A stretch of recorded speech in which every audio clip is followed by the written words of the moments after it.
আসসালামু আলাইকুম। আজকে পড়ে শোনাবো মোহাম্মদ জাফর ইকবাল স্যারের লেখা বৃষ্টির ঠিকানা উপন্যাসের 4 নম্বর পর্ব। সবুজ দেশ।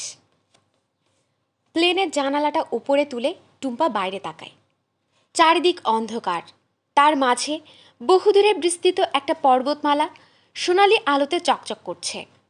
প্লেনটা এখন নেপালের পাশ দিয়ে যাচ্ছে, কাজেই এটা নিশ্চয়ই হিমালয় পর্বতমালা। এর মাঝে কোনো একটা নিশ্চয়ই এভারেস্ট।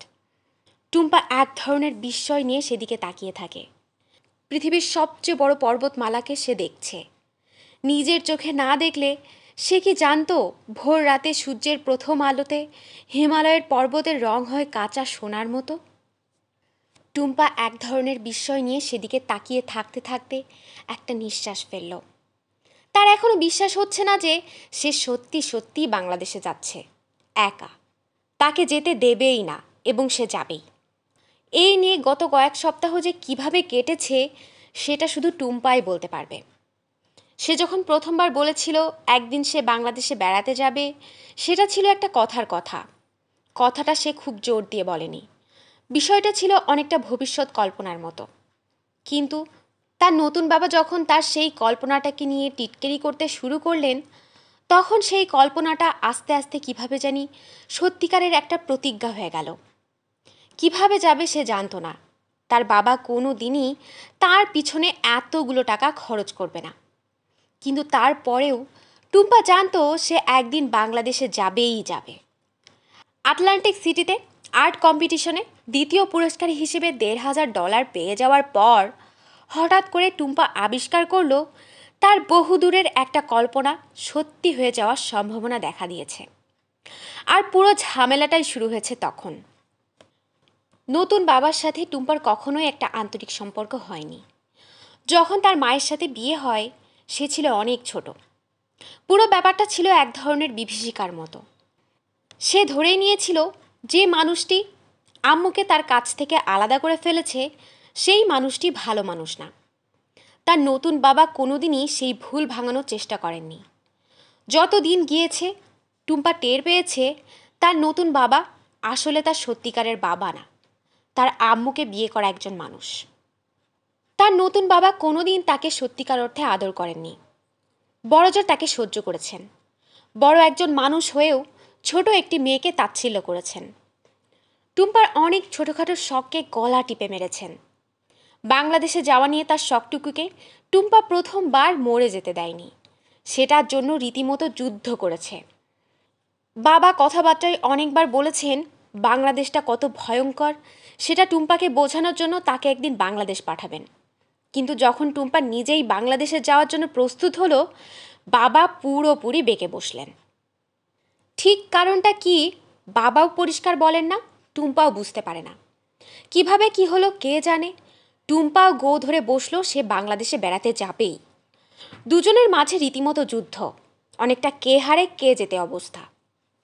শেষ পর্যন্ত কি হতো কে জানে, কিন্তু আম্মু বিষয়টা সামলে নিয়েছেন। দেশে ছোট বোনের সাথে কথা বলে বাংলাদেশে টুম্পার থাকার ব্যবস্থা করেছেন এবং বাবাকে অনেক কষ্টে রাজি করিয়েছেন। টুম্পা তার নিজের টাকা দিয়ে প্লেনের টিকিট কিনেছে। বাংলাদেশ কনসুলেট থেকে পাসপোর্টে ভিসার প্রয়োজন নেই সিল বসিয়েছে। দেশে তার ছোট খালা আর খালাতো ভাই বোনদের জন্য উপহার কিনেছে। ছবি তোলার জন্য ডিজিটাল ক্যামেরা কিনেছে। তারপর একদিন JFK এয়ারপোর্ট থেকে প্লেনে চেপে বসেছে। এখন গ্রীষ্মকালীন ছুটি। টুম্পা যাচ্ছে মাত্র 4 সপ্তাহের জন্যে, কিন্তু তারপরেও প্লেনে ওঠার সময় আম্মুর চোখ ছলছল করতে লাগলো। টুম্পা প্লেনের সিটে হেলান দিয়ে জানালা দিয়ে বাইরে তাকিয়ে একটা লম্বা নিঃশ্বাস ফেলল। বাংলাদেশে তার এই ভ্রমণটা আসলে শুধু ভ্রমণ না, এটা একদিক দিয়ে একটা চ্যালেঞ্জ, অন্য দিক দিয়ে একটা তীর্থযাত্রায় যাওয়ার মতো। সে এখান থেকে ঘুরে গিয়ে বলতে চায় যেখানে আমার জন্ম হয়েছিল আমি সেই জায়গাটা দেখে এসেছি। আমি সেই মাটিতে পা রেখেছি, সেই বাতাসে নিঃশ্বাস নিয়েছি, সেই পানিতে শরীর ভিজিয়েছি। কেন সে এটা করতে চায় সে জানে না। সেটা নিয়ে টুম্পা মাথাও ঘামায় না। সব কিছুরই যে একটা ব্যাখ্যা থাকবে সেটাকে বলেছে। টুম্পা জানালা দিয়ে বাইরে তাকিয়ে থাকে। খুব ধীরে ধীরে বাইরে আলো হয়ে আসছে। সে যেখান থেকে আসছে সেখানে দিন শেষ হয়ে এখন অন্ধকার নেমে আসছে। আর এখানে ঠিক তার উল্টো। বিষয়টা চিন্তা করেই টুম্পার কেমন জানি অবাক লাগতে থাকে। জানালা দিয়ে বাইরে তাকিয়ে থাকতে থাকতে এক সময় ছাড়া ছাড়া এক ধরনের ঘুমে টুম্পার দুই চোখ বন্ধ হয়ে আসে। টুম্পার যখন ঘুম ভাঙল তখন বিশাল প্লেনটা নিচে নামার জন্য প্রস্তুতি নিচ্ছে। টুম্পা জানালা দিয়ে নিচে তাকায়।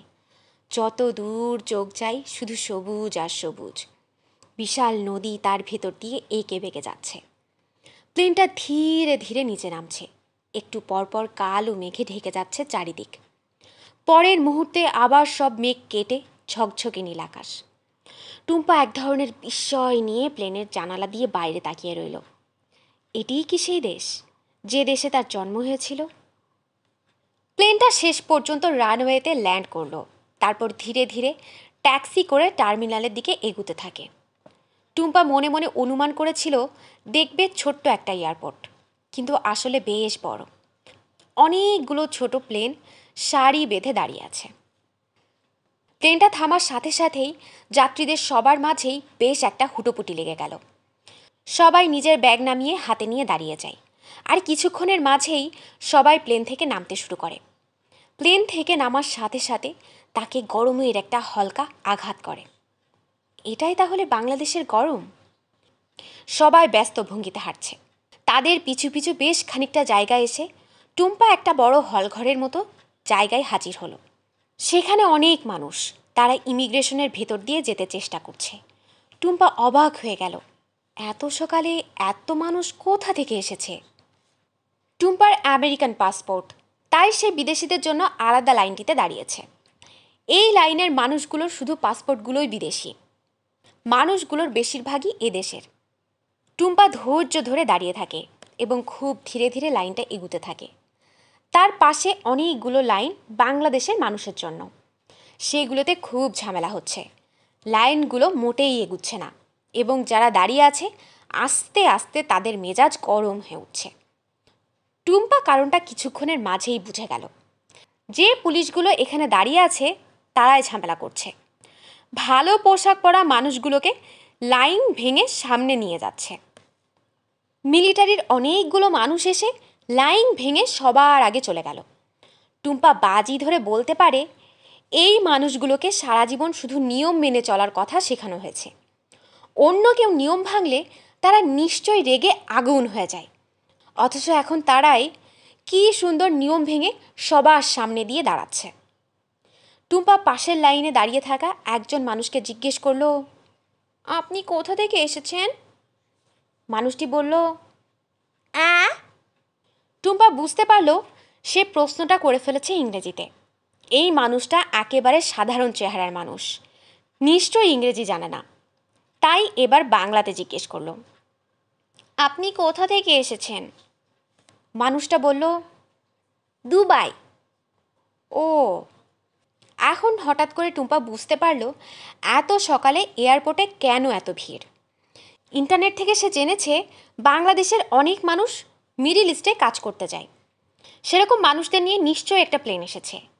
এই মানুষগুলো নিশ্চয়ই সেই প্রবাসী শ্রমিক। টুম্পা আবার কিছু একটা জিজ্ঞেস করতে যাচ্ছিল, ঠিক তখন হঠাৎ কোথা থেকে একটা পুলিশ এসে এই মানুষগুলোকে যাচ্ছে তাইভাবে গালাগাল করতে লাগলো। টুম্পা এত অবাক হলো বলার নয়। বাংলাদেশের পুলিশেরা এরকম কেন? আমেরিকাতে পুলিশেরা তো খুব ভদ্র ব্যবহার করে। টুম্পা খানিকক্ষণ চেষ্টা করলো বোঝার জন্য যে পুলিশটা কেন মিডল ইস্ট থেকে ফিরে আসা শ্রমিকদের সাথে এত খারাপ ব্যবহার করছে। বুঝতে না পেরে পুলিশটাকে জিজ্ঞেস করলো, আপনি এই প্যাসেঞ্জারদের সাথে এরকম ব্যবহার করছেন কেন? পুলিশটা মুখ খিচিয়ে বলে, আর বলবেন না, এই যন্ত্রণারা মিডল ইস্টে গিয়ে ঘর ঝাড়ু দেয় আর দেশে এসে ভাব করে যেন এক একজন এক একটা লাট সাহেব। টুম্পা খুব অবাক হলো তার কথা শুনে। বলল, আপনি জানেন এরা বাংলাদেশের জন্য কত ফরেন কারেন্সি আনেন? পুলিশটা একটু থতমত খেয়ে হাত নেড়ে বিষয়টা উড়িয়ে দেওয়ার ভঙ্গি করলো। সেটা দেখে টুম্পার মেজাজ আরও গরম হয়ে গেল। সে গলা উঁচিয়ে বলল, এরা বাংলাদেশে রেমিটেন্স পাঠান $8 বিলিয়ন। 1 বিলিয়ন ডলার কত জানেন? 7,000 কোটি টাকা, বুঝেছেন? পুলিশটা কি বুঝেছে কে জানে, সে একবার চোখ পিটপিট করে তাকালো। টুম্পা বলল, আপনার এই সুন্দর পোশাক, এই এয়ারপোর্ট, আপনার বেতন সব কিছু এই মানুষগুলো উপার্জন করে আনে, আর আপনারা তাদের সাথে এরকম খারাপ ব্যবহার করেন। ছি। টুম্পা মনে হয় গলা একটু উঁচিয়ে কথা বলে ফেলেছিল, কারণ দেখা গেল রেগে খাপ্পা হয়ে থাকা শ্রমিকেরা অনেকেই কান পেতে টুম্পার কথাটা শুনল। তারপর সবাই একটা গর্জন করে উঠল। কেউ একজন বলল, ধর শালা পুলিশকে, কত বড় সাহস আমাদের সাথে খারাপ ব্যবহার করে। সাথে সাথে পুরো এয়ারপোর্টে একটা তুলকালাম কাণ্ড শুরু হয়ে গেল। টুম্পা বিস্ফারিত চোখে তাকিয়ে থাকে, দেখে কেউ একজন খপ করে পুলিশটার কলার ধরে ফেলল এবং তাকে টেনে নিয়ে যেতে থাকে। হইচই চেঁচামেচি গোলমাল। আরও অনেক পুলিশ কোথা থেকে হাজির হয়। পুলিশের বাঁশি বাজতে থাকে। মানুষজনের চিৎকার দাপাদাপি হুটোপুটিতে পুরো এলাকাটা সরগম হয়ে যায়। টুম্পার সামনে একজন বিদেশিনী দাঁড়িয়ে পুরোটা অবাক হয়ে দেখছিল। সে ঘুরে টুম্পার দিকে তাকিয়ে জিজ্ঞেস করলো, তুমি কি বলে এসব মানুষগুলোকে এভাবে খেপিয়ে দিলে? টুম্পা মাথা নাড়ল, বলল, আমি এমন কিছু বলি নাই, মানুষগুলো মনে হয় খেপেই ছিল। খেপে ওঠার কারণে অবশ্যই একটু লাভ হলো। আরও কয়েকটা কাউন্টার খুলে তাড়াতাড়ি সবাইকে বের করে দেওয়ার ব্যবস্থা করে দেওয়া হলো। টুম্পা ইমিগ্রেশন থেকে বের হয়ে কনভেয়ার বেল্টের উপর থেকে খুঁজে তার সুটকেস দুটো বের করে একটা কার্টের উপর তুলে ঠেলে ঠেলে বের হতে থাকে। কাচের দেয়ালের অন্য পাশে অনেকেই দাঁড়িয়ে আছে। তাদের ভেতরে একজন নিশ্চয়ই তার ছোট খালা, কিন্তু সে তাদের কাউকে চেনে না। প্রথমে বের হওয়া যাক, তারপরে খুঁজে বের করবে। কাস্টমসের মানুষগুলো উদাসভাবে বসেছিল। টুম্পাকে কিছু জিজ্ঞেস করলো না এবং টুম্পা তার সুটকেস নিয়ে বের হয়ে গেল। বাইরে এসে সে যখন এদিক সেদিক তাকাচ্ছে, তখন হঠাৎ কোথা থেকে টকটকে ফর্সা মোটাসোটা একজন মহিলা এবং তার পিছু প্রায় টুম্পার বয়সী দুজন ছেলে মেয়ে তার দিকে ছুটে এলো। মোটাসোটা মহিলাটি বললেন, টুম্পা। টুম্পা কোনো উত্তর দেওয়ার আগেই মহিলাটি তাকে জাপটে ধরে ফেলে তার চোখে মুখে এবং ঘাড়ে চুমু খেতে শুরু করলেন। টুম্পা শুনল চুমু খাওয়ার ফাঁকে ফাঁকে বলছেন, ও মা, তুই কত বড় হয়েছিস, কত বড় আর কত সুন্দর, তোকে আর আমি যেতে দেব না। একটা সুন্দর জামাই খুঁজে বের করে তোকে বিয়ে দিয়ে দেব, ঘর জামাই করে দেব। টুম্পার বয়সী মেয়েটা বিব্রত হয়ে বলল, আম্মু কি করছো তুমি, কি করছো? মহিলাটি নিশ্চয় ছোট খালা হবেন। মেয়েটির কথাকে এতটুকু পাত্তা দিলেন না। টুম্পাকে আরও জোরে জাপটে ধরে বললেন, তুই একেবারে এতটুকুন ছিলি, জন্মের পর আমি সবার আগে তোকে কোলে নিয়েছি, কথা নেই বার্তা নেই, তুই ঝিরঝির করে পেশাব করে দিলি। এবার মেয়েটি আসলেই খুব বিরক্ত হলো। মাকে টেনে সরানোর চেষ্টা করতে করতে বলল, আম্মু তুমি এখন থামবে। ছোট খালা থামার কোনো লক্ষণ দেখালেন না। টুম্পার চোখে মুখে মাথায় চুমু খেতে খেতে বললেন, কতদিন তোরে দেখি না, আহারে এই খালার কথা তোর একবারও মনে পড়ে নাই? দুই ভাই বোন মিলে এবারে তার মা আর টুম্পাকে টেনে আলাদা করে বলল। ছেলেটা বলল, টুম্পা আপু তুমি কিছু মনে করো না, তুমি বাংলাদেশে আসছো, খবর পাওয়ার পর থেকে আম্মুর মোটামুটি মাথা খারাপ হয়ে গেছে। মেয়েটি বলল, আমাদের কথা সব ভুলে গেছে, এখন খালি তোমার কথা বলে, আর কিছু বলে না। ছেলেটা বলল, ও আচ্ছা আপু তুমি বাংলা বুঝো তো? টুম্পা মাথা নাড়ল, বলল, বুঝি। ছেলেটা বলল, গুড, আমার নাম রুমি, আমি তোমার কাজিন, খালাতো ভাই। মেয়েটা বলল, আমি সুমি, তোমার খালাতো বোন। ছেলেটা বলল, আর এই যে মহিলাটা তোমাকে চেপে ধরে চুমু খাচ্ছে, সেটা হচ্ছে আমাদের আম্মু, তোমার খালা। টুম্পা বলল, আমি সেটা আন্দাজ করেছি। টুম্পার ছোট খালা আবার টুম্পাকে চেপে ধরে চুমু খেতে লাগলেন। রুমি আর সুমি অনেক কষ্টে তার মাকে টেনে আলাদা করলো। ঠিক কী কারণ জানা নেই, টুম্পার মনে হলো বাংলাদেশের মাটিতে ঠিক এভাবেই কোনো একজনের এসে তাকে বুকে জড়িয়ে ধরার কথা ছিল, ঠিক এভাবেই তার ঘাড়ে আর মাথায় চুমু খাওয়ার কথা ছিল। শেষ পর্যন্ত গাড়িতে উঠে তারা যখন রওনা দিয়েছে, তখন ছোট খালা একটানা কথা বলে যেতে লাগলেন। ওই দেখ, এয়ারপোর্টে আরবিতে নাম লিখে রেখেছে। আরবিতে কেন নাম লিখতে হবে? যারা আরব দেশে থাকে এটা কি তাদের দেশের এয়ারপোর্ট? তারা কি তাদের দেশের এয়ারপোর্টের নাম বাংলাতে লিখাবে? তাহলে আমরা কেন আরবিতে লিখাবো? সবুজ বেবি ট্যাক্সিগুলো দেখেছিস? এগুলোর নাম সিএনজি। খবরদার একা কখনো সিএনজিতে উঠবি না, উঠলেই তোকে ছিনতাই করে ফেলবে, ছিনতাই করে চোখে গুল লাগিয়ে দেবে। গুল কি জানিস? এক রকমের মলম, চোখে লাগালে চোখ জ্বলতে থাকবে, চোখ খুলতে পারবি না। আর এই যে সিএনজি দেখছিস, এক মন্ত্রী প্রতি সিএনজিতে 1 লাখ টাকা করে ঘুষ খেয়েছে। এই মোটা এক মন্ত্রী। তোদের আমেরিকাতে কি সিএনজি আছে? নাই। আমি জানতাম থাকবে না। যত ভেজাল জিনিস সব আমাদের দেশে। দেখ টুম্পা, তাকিয়ে দেখ, রাস্তার পাশে খেজুর গাছ লাগিয়েছে। কেন লাগিয়েছে জানিস? মিডিল ইস্ট বানানোর জন্য। বাংলাদেশ কি মিডিল ইস্ট? এখানে রাস্তার পাশে খেজুর গাছ লাগাবে কেন? বুঝলি টুম্পা, দেশটাকে জঙ্গিরা দখল করার প্ল্যান করছে। কথা নেই বার্তা নেই, খালি বোমা। তোদের আমেরিকাতেও কি জঙ্গি আছে? আছে না? টেলিভিশনে দেখালো, এত বড় বড় 2টা দালান গুঁড়ো করে দিল। জঙ্গিদের উৎপাত আর ভালো লাগে না। টুম্পা, তোরা কি খাস ওখানে? ভাত খাস তো? আমি ভাত রেঁধে রেখেছি, তার সাথে মুরগি, দেশি মুরগি। ফার্মের মুরগি আমি 2 চোখে দেখতে পারি না। তোদের ওখানে তো সব ফার্মের মুরগি, তাই না? দেশি মুরগি খেয়ে দেখিস, স্বাদ একেবারে জিভে লেগে থাকবে। তবে যা দাম, খালি মুরগি না, সব কিছুর দাম। তুই বিশ্বাস করবি না, একবার শুনি কাঁচামরিচের কেজি 84 টাকা। 84 বুঝিস তো? 84। তুই বিশ্বাস করবি, আমি নিজের চোখে দেখেছি। রুমি আর সুমি অনেক কষ্ট করে তার মাকে থামালো। থামিয়ে জিজ্ঞেস করলো, প্লেনে কোনো অসুবিধা হয়নি তো? টুম্পা মাথা নাড়ল, না হয়নি। সুমি জিজ্ঞেস করলো, বাংলাদেশ কেমন লাগছে? ভালো, খুব ভালো, শুধু গরম একটু বেশি। আর আর কি? মানুষ অনেক বেশি। রুমি হি হি করে হাসলো, বলল, এখানে মানুষ কোথায়, এটা তো ফাঁকা। তোমাকে একদিন নিয়ে যাব বঙ্গবাজারে, দেখবে কত মানুষ। সুমি জিজ্ঞেস করলো, তুমি কয়দিন থাকবে? ছোট খালা ধমক দিয়ে বললেন, মেয়েটা এখনো পৌঁছায় নাই, এখনই যাওয়ার কথা বলছিস কেন? টুম্পা বলল, না না ঠিক আছে, 4 সপ্তাহ থাকবো। মাত্র 4 সপ্তাহ? 4 সপ্তাহ মোটেই মাত্র না, 28 দিন। সুমি বলল, অনেক মজা হবে আমাদের, অনেক মজা।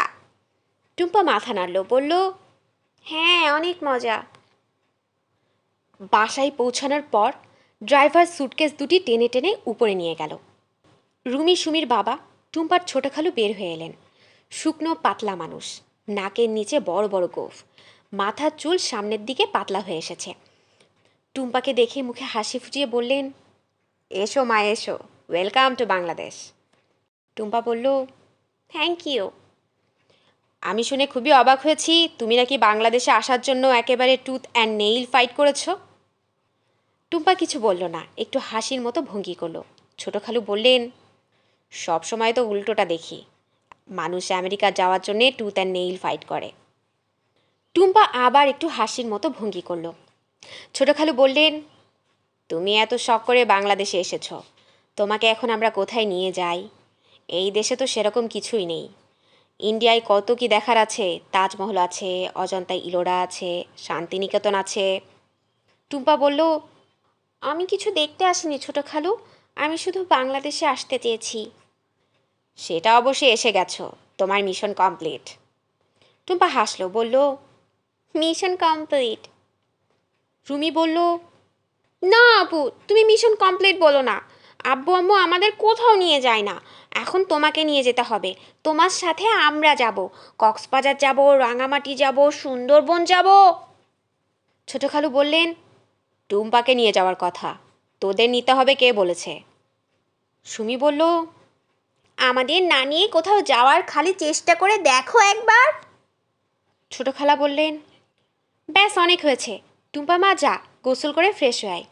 তুই সুমির ঘরে থাকবি, তোর সুটকেস নিয়ে গেছে তোর ঘরে। টুম্পা সুটকেস খুলে পরিষ্কার কাপড় বের করে বাথরুমে গেল গোসল করতে। বাথরুম ধুয়ে মুছে পরিষ্কার করে রেখেছে, কিন্তু তারপরেও কেমন জানি এক ধরনের বিবর্ণ ভাব রয়েছে। তাদের বাথরুমে গোসল করার আলাদা জায়গা থাকে, গোসল করার সময় শুধু সেই জায়গাটাই ভিজে, বাকিটুকু সবসময় শুকনো থাকে। এইখানে সেটা নেই, গোসল করলেই পুরো বাথরুম ভিজে থই থই করতে থাকে। টুম্পা অনেকক্ষণ সময় নিয়ে গোসল করলো। এক ধরনের ভ্যাপসা গরম, শাওয়ারের ঠান্ডা পানিতে শরীর জুড়িয়ে গেল, কিন্তু বাথরুম থেকে বের হওয়ার পর আবার ভ্যাপসা গরম। কি আশ্চর্য! টুম্পা তার ঘর থেকে বের হয়ে দেখে ডাইনিং টেবিলের উপর 10 রকমের খাবার। টুম্পার চোখ বড় বড় করে বলল, সর্বনাশ, এত খাবার কে খাবে? ছোট খালা বললেন, তুই খাবি? বাংলাদেশে এসেছিস, বাংলাদেশের খাবার খাবি না? ছোট খালা, আমি কিন্তু আমেরিকাতেও বাংলাদেশের খাবার খাই, আম্মু রান্না করে। তোর আম্মুর রান্না? তাহলেই হয়েছে, সে আবার রান্না করতে পারে নাকি? রুমি বলল, টুম্পা আপু, আমাদের আম্মু 2টা জিনিস খুব ভালো পারে, একটা হচ্ছে রান্না, আরেকটা আরেকটা কি? সেটা সকালে দেখো নাই, কথা বলা। ছোট খালা হাত তুলে বললেন, চুপ কর বেয়াদব ছেলে। যতক্ষণ প্লেনে ছিল সারাক্ষণই কিছু না কিছু খেয়েছে, কিন্তু বেশ অবাক ব্যাপার, টুম্পার বেশ খিদে পেয়ে গেছে। সে সবার সাথে বসে খুব শখ করে খেলো।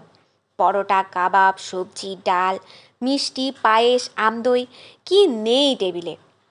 ছোট খালা সারাক্ষণই প্লেটে খাবার তুলে দিচ্ছিলেন, কাজেই যেটুকু খাবার কথা টুম্পা খেলো তার থেকে অনেক বেশি। খেতে খেতে ছোট খালু বললেন, তোমাকে প্রথমেই খাওয়া সংক্রান্ত 3টি গ্র্যান্ড রুল শিখিয়ে দিই, তাহলে কখনোই বিপদে পড়বে না। রুল নাম্বার 1, কখনোই বাইরে কিছু খাবে না। সুমি চোখ বড় বড় করে বলল, তার মানে নো চটপটি? নো চটপটি, নো ঝালমুড়ি। সুমি যন্ত্রণার মতো একটা শব্দ করল। সেটা শুনে মনে হতে পারে রাস্তায় চটপটি আর ঝালমুড়ি খাওয়া বাংলাদেশ ভ্রমণের সবচেয়ে বড় অংশ। ছোট খালু বললেন, রুল নাম্বার 2, রান্না করা জিনিস ছাড়া আর কিছু খাবে না, তার মানে নো কাঁচা শাকসবজি, নো সালাদ। সুমি এবার আনন্দের মতো একটা শব্দ করল। ছোট খালু না শোনার ভান করে বললেন, রুল নাম্বার 3, সিদ্ধ করা পানি ছাড়া আর কোনো পানি খাবে না। এই 3টা নিয়ম মেনে চললে মোটামুটিভাবে তুমি বাংলাদেশে টিকে যাবে।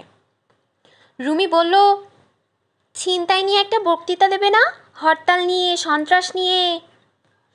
ছোট খালা বললেন, আহা, মেয়েটা মাত্র এসে পৌঁছেছে, এর মাঝে যত খারাপ খারাপ কথা সব বলতে শুরু করেছিস, তোরা একটু থামবি?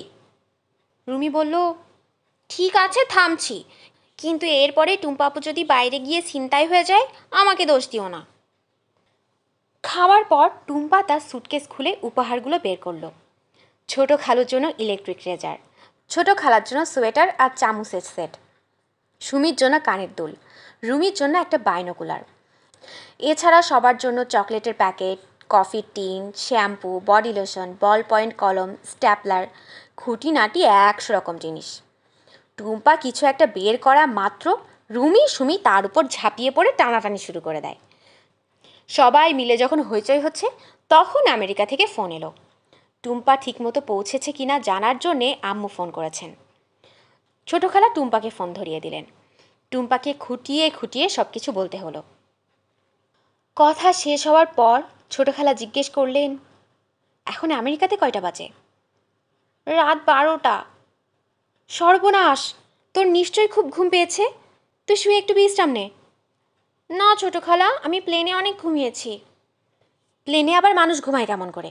বিছানায় শুয়ে ঘুমা। ছোট খালা রীতিমতো জোর করে টুম্পাকে তার ঘরে ঢুকিয়ে দরজা বন্ধ করে দিলেন। তখন হঠাৎ করে টুম্পা বুঝতে পারল আসলেই তার খুব ঘুম পেয়েছে। বিছানায় শুতেই তার চোখ বন্ধ হয়ে এলো। তার এখনও বিশ্বাস হয় না পৃথিবীর একেবারে উল্টো দিকে সে চলে এসেছে।